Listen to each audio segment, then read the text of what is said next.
Hey, what's going on everybody, and welcome back to another Ready or Not video. I'd like to quickly shout out my partnership with Instant Gaming. If you think you'd be interested in picking up some games for a significantly reduced price than other platforms, I'd highly recommend giving Instant Gaming a try. I'll have the affiliate link down in the description for more information. Getting into the video here, we're going to be checking out various different showcased features that Ready or Not has essentially showed off to us in the very early days of development. Now, during early development of Ready or Not and in alpha versions of the game, Void Interactive showcased many removed planned features. Some of these features have already been confirmed and they will be eventually coming to us. Others have been completely scrapped, and with some of them possibly returning in the future, but we don't really have that much information at the moment. Starting off with probably the most highly anticipated feature to be brought into Ready or Not, and that would be player versus player. The game also includes a fierce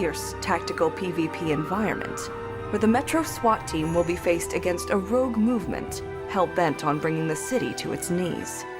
Void Interactive has aimed to cover all areas of gameplay by offering a fiercely competitive and entertaining set of multiplayer modes, but we will go into more detail at a later date. A lot of people don't know about this, but we've actually seen tactical PvP in extremely early builds of Ready or Not, and it was the main focus at one point, but it was later completely scrapped due to poor feedback from the community. The PvP did showcase the ability to utilize less lethal, in which gave you more points rather than just killing a player. This was their original main unique feature, which separated itself from other PvP shooters. They planned on having multiple different varieties of multiplayer modes for PvP, and the developers have actually confirmed to work on PvP once again after the final release of 1.0, but they did say that it is not a priority in the slightest. Next, we're taking a look at the controllable drone. Now, this feature was showcased in one of their gameplay reveal trailers. I believe it was a pre-order trailer years ago, and that's actually where I'm getting a lot of the footage you guys are seeing now. I'll have a link down below if you guys just want to watch that video from start to finish. But either way, the developers have confirmed it is not a priority, but it may appear in later versions, and they don't really talk about it much in any of the AMAs that I was looking at. However, it does sound like it's something they will consider bringing in, and I would be all for it, because having a drone in a SWAT game would be extremely realistic because it is utilized in SWAT teams in real life. Now, this next one the devs have talked about quite a bit, and it was actually in their most recent AMA, and that would be the ability to turn off power from like a power box or like a light switch. Unfortunately, the devs have confirmed due to engine limitations, turning off power will not be an option in the future, and they don't plan on going through and adding in this feature due to a lot of unfortunate limitations. Again, I'm not a developer. I don't know what all, I don't know what all that goes into this, but within their AMA, they talked about how this wouldn't be possible due to the fact that they'd have to go back through every single level and essentially redo how the way the lighting works, because the lighting in Ready or Not is not dynamic, it's static. It has, I think that what they used was pre-baked lighting is the way they described it. So I don't know if this is just a little bit of laziness or just the fact that they'd have to put in just a tremendous amount of work for this to be a thing, which is crazy to me because we have other SWAT style shooters that have the ability to turn off the power, so not having it in Ready or Not is actually kind of crazy, but who knows, maybe they'll change their mind in the future. Next, we're taking a look at tactical ladders, which are also showcased in this gameplay trailer, and to be honest with you, I don't think I've really heard anything from the AMA, from the developers talking about it, so I would say it's not confirmed nor denied. The idea may have been brought up here and there. I don't know how much of a significant advantage this would actually pose in the actual gameplay right now with the maps that are set out. Maybe in the future, if we have more maps that would allow us to maybe go up a ladder to see in through a window or something, I'd be curious to see it in action. I don't know how useful it would be in the current gameplay, but I know SWAT teams do use tactical ladders in order to get into like windows or maybe on a rooftop or get like a sniper position, stuff like that. Either way, it hasn't really been talked about, and I'm actually surprised they would put it in the trailer and then not talk about it ever again. It's kind of crazy crazy. But either way, this is something they showed off, and I'd be interested to see this in actual gameplay. Next, we're looking at a pretty big one that a lot of people have talked about, especially in the SWAT 4 community, and that would be the commandable marksmen, or the snipers. Now, in the original SWAT 4 game, this was a really big feature. It essentially allowed you to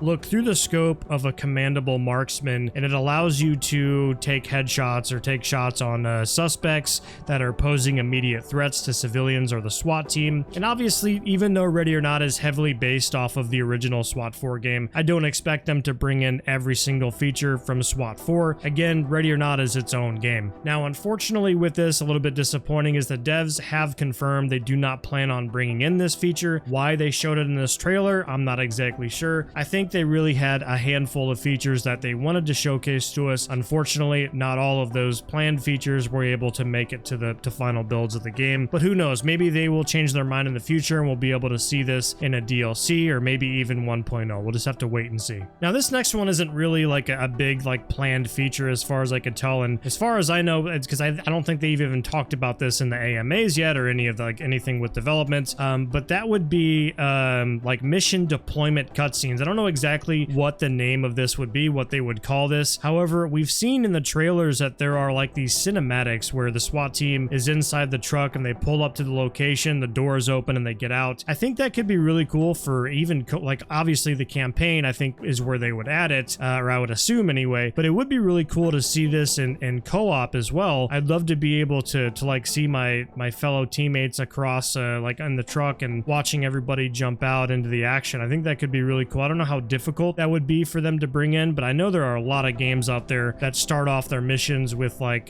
pre-deployment mission cutscenes and stuff like that, which is really cool. But you know, maybe we'll see it for the campaign at the very least. We'll just have to wait and see, because I don't think they've talked about this yet. Now, that's pretty much everything to go off of with the early access gameplay trailer, the pre-order reveal. I wanted to kind of talk about the removal of the full version of Hotel. A lot of you guys remember, maybe some of you don't even know this exists, but they had like a lobby version or like a full version of Hotel where the stairs are actually blocked off. You can't go upstairs and clear the upper floors, but the entirety of like the first floor of the lobby and the garage was accessible. And there was a big difference in the trailer version and the full version that we had at one point, and they completely took that away. You can obviously see it if you played the map before. You can already tell there was some differences in some of the hallways, and I actually think a lot of the changes, I wish they would have kept it. I like the way the alpha version looks with some of these rooms and the hallways. I love having like the plant, like whatever that is in the middle. I don't know exactly what to call it, but it looks really nice. It would be cool if they added that back in. Now, as far as I know, the reason they removed this full version of Hotel, the one we had, obviously the gameplay I'm showcasing now, very different than the alpha version, but they had this version in here, this newer version of the full Hotel that was removed. Sorry, I'm not trying to be confusing, but either way, this was removed when the ADAM update was added, and their reasoning was because they didn't have the map up to date with the new lighting. There was a new lighting system that they added with the ADAM update, and they didn't go through and upgrade it with the new lighting upgrade. So they decided they weren't going to add it. I don't know if they're going to be like completely revamping the map, which was something that I heard. I don't know if that's confirmed, but either way, I think they just need to go through and redo the lighting, and it'll come out in 1.0. But we don't really have any particular news as to when this is going to take place. So for all we know, we could be waiting until 1.0 to get this map back. If you're actually curious about this, there was actually a map developer, a custom map developer, actually redid this version of Hotel, the one that was removed on ADAM updates. So if you're curious about getting back into that, I'll actually put the link down in the description. It's a very pretty much one-to-one accurate version of the Hotel, so definitely worth checking out. But I'm very curious to see this new revamped version of Hotel when it comes back. It's probably one of the best maps that they added. Either way, that's everything to go off of here. Let me know down in the comments what you guys think about this video. Was there anything here that you already knew about? Was there anything here that you didn't know about? Did you think this video was interesting? I'm definitely curious to hear what you guys have to say. But either way, I thought a lot of this stuff was interesting, so I hope you guys did as well. Thank you guys so much again, and we'll see you in the next video.